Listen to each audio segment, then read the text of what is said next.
Hey everyone, in this video I'll show you the exact steps to create custom fields in your free Agile CRM plan. First, log into your account. Click your profile picture in the top right corner.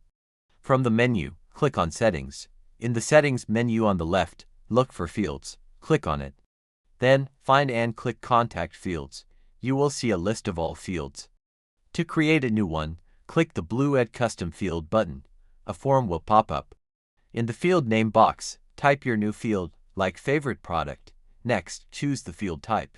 For text, choose text. For a drop-down list, choose drop-down. If you chose drop-down, a new box will appear.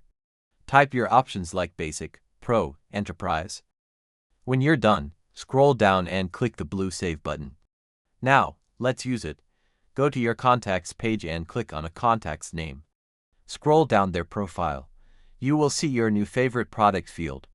Click in the box, type or select the information, and it will save. And that's it. You've created a custom field and added personalized information to a contact.